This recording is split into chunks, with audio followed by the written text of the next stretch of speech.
उन्होंने कई सालों से कहा कि हमने विकास किया, विकास के मुद्दे की राज की।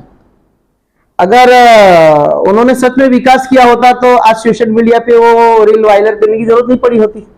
एक एमआईएम नाम की चिड़िया यहाँ पर हमारे तालुका में घुस गई है, जिसका हाल ही में वसई में उनका मीटिंग हुई है और 7 तारीख को उनके कोई बड़े वरिष्ठ नेता आ रहे हैं। तो जितने भी मुस्लिम हैं वो उनके एमआईएम के बहकावे में आना नहीं, वो लोग यहाँ पर आ रहे हैं हमारे वोट को तोड़ने के लिए, क्योंकि एमआईएम का वोट जो है वो मुस्लिम को अट्रैक्ट करेगा। मुस्लिम समाज को ये अपना एक वोट बैंक मानता है, अपनी जागीर मानता है। अब इनमें सेंध लगनी तय है। मुस्लिम समाज किसी की जागीर नहीं है। मुस्लिम समाज अल्लाह के भरोसे पे जीती है। सबसे पहले तो कोई अपनी जागीर समझता हो तो ये उनकी बेवकूफी है और उनकी छोटी समझ है।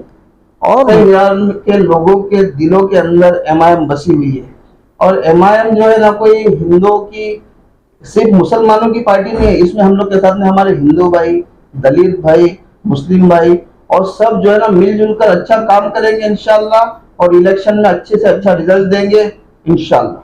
ये सबसे पहला तो ये जितने भी पार्टी वाले हैं ना, सब चोर चोर मौसेरे भाई है, और ये हिंदू मुसलमान की राजनीति कर रहे हैं। और मुसलमान ऐसी चीज है ना, इतनी बरकत अल्लाह ने इसके नाम में दी है ना, कि पूरी हुकूमत जो है ना मुसलमान के नाम पे चल रही है।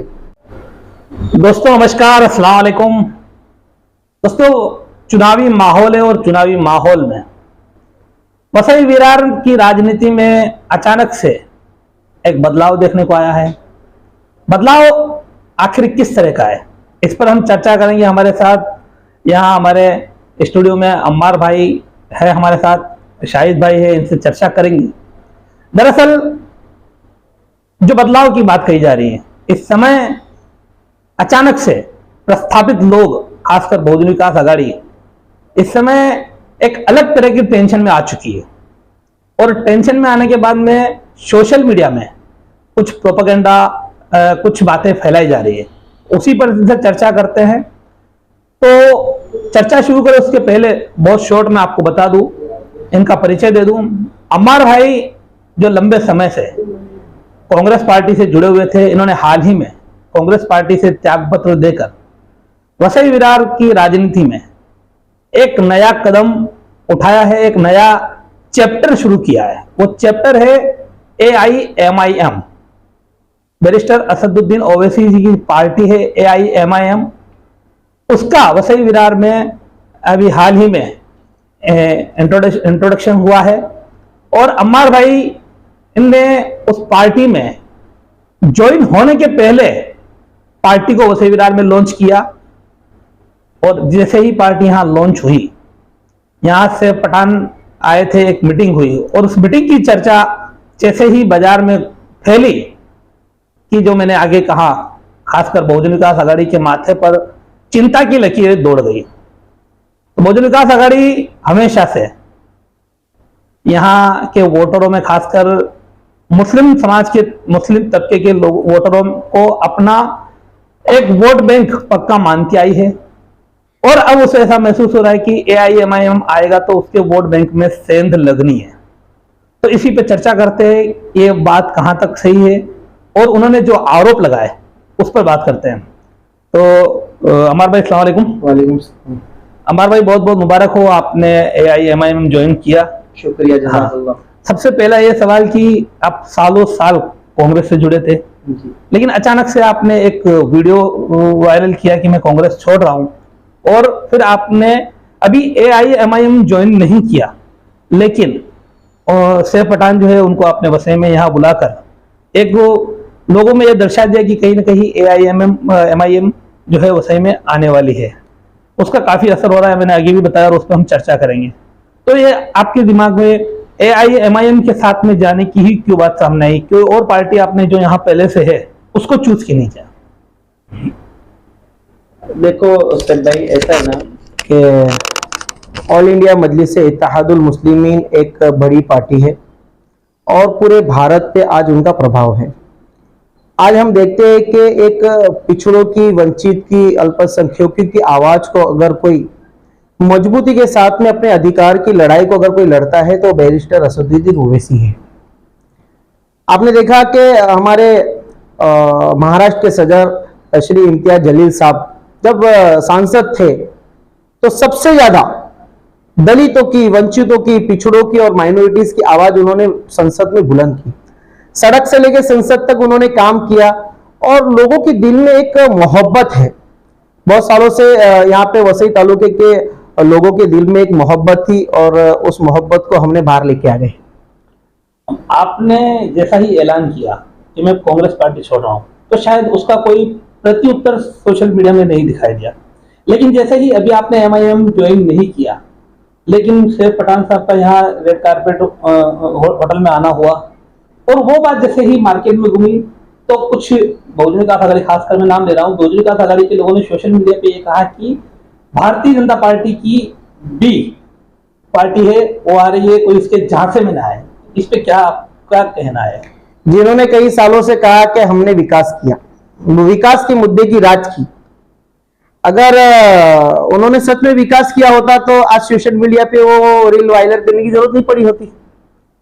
देखिए, मैं आपकी बात करता हूँ कि ये लोग जो इल्जाम लगाते हैं एमआईएम के ऊपर, ये जो है बी टीम है, तो मैं आपसे कहना चाहता हूँ कि हम लोग जो है ना, सुबह में जो है ना पखाने के लिए जाते हैं, टॉयलेट के लिए जाते हैं, और हम सबको मालूम है कि वहां से गंदगी निकलने वाली है।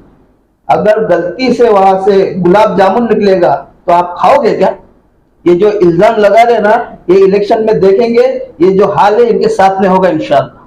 नहीं, क्या ये ऐसा समझा जा सकता है कि एक फ्रस्ट्रेशन एक ऐसा तरीका हो गया कि इनको, जैसा मैंने आगे ही कहा, कि मुस्लिम समाज को ये अपना एक वोट बैंक मानता है, अपनी जागीर मानता है, अब इनमें सेंध लगनी तय है। मुस्लिम समाज किसी की जागीर नहीं है। मुस्लिम समाज अल्लाह के भरोसे पे जीती है। सबसे पहले तो कोई अपनी जागीर समझता हो तो ये उनकी बेवकूफ़ी है और उनकी छोटी समझ है।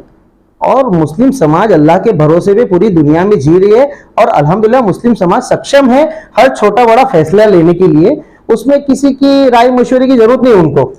अगला सवाल की तरफ बढ़ते, तो अगला सवाल यह है कि आपने जिस दिन आप शेख पठान साहब को लाए, उस दिन तक आपने पार्टी ज्वाइन नहीं की थी, लेकिन अब आप पार्टी ज्वाइन कर चुके हैं। इम्तियाज जलील साहब के साथ में आपकी एक मीटिंग का वीडियो भी सोशल मीडिया में है और उसमें इम्तियाज जलील जो महाराष्ट्र प्रदेश अध्यक्ष सदर बोलते हैं, तो उनका ये ऐलान है कि आने वाले 7 दिसंबर को वो यहाँ एक बड़ी सभा मीटिंग लेने वाले हैं। तो उसकी क्या तैयारी है और उसमें किस तरह से पक्ष प्रवेश होने वाला है, क्या आपका उसका रूपरेखा पूरा है?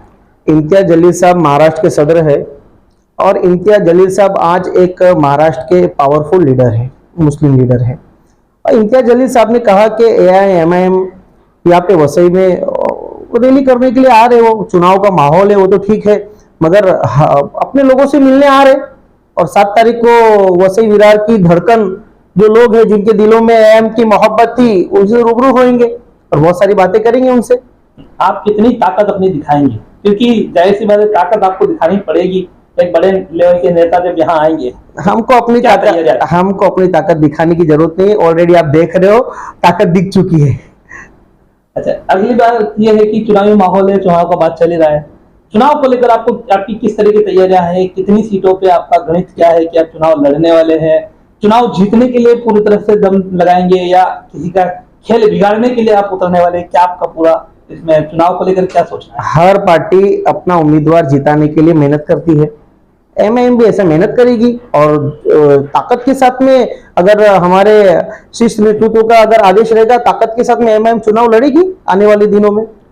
कितनी सीट तक आपकी पहुंच रहेगी? टोटल 115 सीट, 29 वार्ड है। 29 वार्ड में से किस वार्ड में आपने अब तक क्या सोचा है? किस वार्ड में आपके लोग रहेंगे? सारे पत्ते ओपन हो जाएंगे धीरे धीरे से, वो आ जाएगा आपके सामने, तो भी आ जाएगा। मतलब उसमें समय बाकी है, ये भी आप पत्ते नहीं खोल रहे हैं क्योंकि इलेक्शन में भी कुछ समय बाकी है अभी, और AIMIM भी ये नहीं चाहती कि इसके पत्ते खोल दिए जाए। तो ठीक है, राज को राज ही रहना देते हैं। शायद आपकी तरफ बढ़ते हैं, तो आपने अभी एक छोटा सा पॉइंट बात कही, बड़ी बात उसमें कही, लेकिन अब चैलेंजेस बढ़ जाएंगे। जैसे जैसे आप पब्लिक के बीच में जाएंगे, पब्लिक की उम्मीद बढ़ जाएगी। ठीक है, अब तक आपने जिस पार्टी के साथ, आप भी शायद कांग्रेस से थे, अब तक आपने कांग्रेस के साथ काम किया, कांग्रेस में कई लोग हैं और जो चला ठीक है। अब आप पूरी नई एक शुरुआत कर रहे हैं, एक नई पार्टी को यहाँ ला रहे हैं, इंट्रोड्यूस कर रहे हैं, तो उसके लिए आप ही के ऊपर, दोनों आपकी लोगों जो बेस से जुड़े हुए लोग हैं उनके ऊपर जिम्मेदारी है। तो क्या मानते, कहाँ तक आप सफल हो पाएंगे? देखिए, सबसे पहला तो ये MIM जो है ना, नई पार्टी नहीं है, समझे। वसई विरार में नहीं। वसई विरार के लोगों के दिलों के अंदर एमआईएम बसी हुई है, और एमआईएम जो है ना कोई हिंदुओं की, सिर्फ मुसलमानों की पार्टी नहीं है। इसमें हम लोग के साथ में हमारे हिंदू भाई, दलित भाई, मुस्लिम भाई और सब जो है ना मिलजुल कर अच्छा काम करेंगे इंशाल्लाह, और इलेक्शन में अच्छे से अच्छा रिजल्ट देंगे इंशाल्लाह। आखिरी पड़ाव पे पहुंचते हैं तो एक आखिरी अहम ज्वलंत विषय है वसई विरार का, वो है सर्वधर्मी दफन भूमि। आज कई सालों से सर्वधर्मी दफन भूमि का मामला यहाँ लटका पड़ा है। सर्वधर्मी दफन भूमि सिर्फ मुस्लिम समाज के लिए नहीं, आप भी जानते हैं, सभी जानते हैं। उसमें कैथलिक समाज है, उसमें लिंगायत हिंदू लिंगायत समाज है। उसके बावजूद बहुजन विकास आघाड़ी ने कभी दी नहीं और बीजेपी देना नहीं चाहती। ऐसे में जो आम जनता का ये मुंह एक बेसिक नीड है। मैंने अपने एक वीडियो में कहा है कि जिंदा इंसान पेड़ पर मचान बनाकर भी अपना गुजारा कर लेगा, लेकिन मुर्दे को दफनाना ही पड़ेगा। तो उसके लिए आपकी पार्टी किस तरह से इस संघर्ष को आगे लेके जाएगी? देखिए, सबसे पहला तो ये जितने भी पार्टी वाले हैं ना, सब चोर चोर मौसेरे भाई है, और ये हिंदू मुसलमान की राजनीति कर रहे हैं। और मुसलमान ऐसी चीज है ना, इतनी बरकत अल्लाह ने इसके नाम में दी है ना, कि पूरी हुकूमत जो है ना मुसलमान के नाम पे चल रही है। और ये जो बोल रहे हैं ना कब्रिस्तान का ऐसा है वैसा, ये कोई कब्रिस्तान देने वाला नहीं है। ये कब्रिस्तान मिलेगा तो ऑल इंडिया मजलिस इत्तेहादुल मुस्लिमीन इंशाल्लाह कब्रिस्तान लेके रहेगी और दे के रहेगी इंशाल्लाह। इंशाल्लाह। तो हम ये मुलाकात कर रहे थे, बात कर रहे थे, इन्होंने अपनी तरफ से कई बातें रखी, कई बातों को अभी भी इन्होंने पर्दे में रखा है। तो ये पर्दा उठेगा आने वाली 7 तारीख को। इम्तियाज जलील साहब, उनका यहाँ पर दौरा है वसई विरार का, और उस दिन 7 दिसंबर को काफी कुछ हालात यहाँ दिखाई देंगे। एआईएमआईएम की ताकत दिखेगी और उसके बाद ताकत बढ़ती चली जाएगी, ऐसा बोल सकते हैं।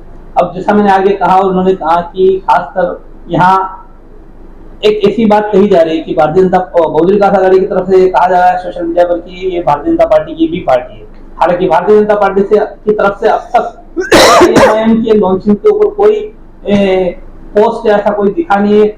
और जिस तरह से ऐसा हवा चल रही है, ऐसा सुनने में आ रहा है कि भारतीय जनता पार्टी अपने आप में खुश है।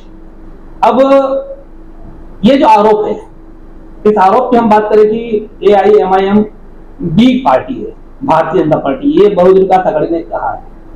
तो बहुजन विकास आघाड़ी के ऊपर हमेशा से आरोप लगता रहा है कि वो भारतीय जनता पार्टी की बी पार्टी है। अब इसका सही से निर्णय कौन करेगा? आने वाले समय में जनता करेगी कि वाकई में बी पार्टी क्यों है। क्योंकि भूतकाल में हम देख चुके हैं, ऐसा हो चुका है कि जब भारतीय जनता पार्टी सीधे तौर पर ये डील होती थी, भारतीय जनता पार्टी से बहुजन विकास आघाड़ी की ये डील होती थी कि लोकसभा आपकी रहने दो, विधानसभा हमारी। लेकिन अब जब विधानसभा उनके हाथ से निकल गई और महानगर पालिका में भी बहुजन विकास आघाड़ी की जमीन पैरों पे जमीन खिसकती दिखाई दे रही है, तब उनको अब याद आ रहा है और वो ब्लेम कर रहे हैं कि मजलिस जो है वो बीजेपी की बी पार्टी। तो आने वाले समय में इस चुनावी माहौल में आगे ही पूरी पब्लिक ही इसको तय करेगी कि क्या होने वाला है। फिलहाल आज की चर्चा यहीं पे रोकते हैं, लगातार मुलाकात करते रहेंगे, ऐसे ही आगे भी आपसे मुलाकात कराते रहेंगे। इम्तियाज जलील साहब का जो वीडियो उन्होंने ऐलान किया था, वो 1 मिनट का वीडियो है, आप वो जरूर देखिए। उन्होंने खुद अपने जबान से उन्होंने जो कहा था वो इस वीडियो में आगे आप देखिए। फिलहाल अभी के लिए इतना ही। नमस्कार, जय हिंद, जय महाराष्ट्र, अस्सलाम वालेकुम। अस्सलाम वालेकुम रहमतुल्लाहि व बरकातुहू। आज अल्हम्दुलिल्लाह मजलिस इत्तेहादुल मुस्लिमीन एक और कामयाबी हासिल की।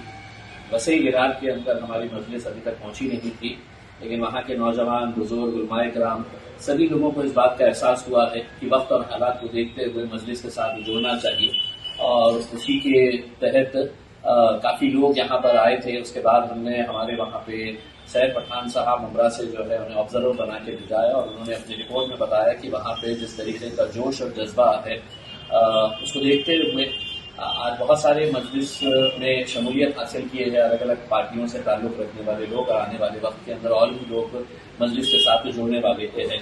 तो इतनी मोहब्बत देखने के बाद उन्होंने इसरार किया है कि मैंने भी वहाँ पर आना चाहिए। तो इंशाअल्लाह 7 तारीख के दिन, 7 दिसंबर के दिन मजलिस इत्तेहादुल मुस्लिमीन का एक जलसा वसई विरार के अंदर होगा, और उसमें इंशाअल्लाह मैं जरूर शामिल होगा। हमारे चैनल सैफ न्यूज़ लाइव पर अपने व्यापार और सेवा से संबंधित विज्ञापन प्रसारण हेतु दिए गए मोबाइल नंबर पर संपर्क करें।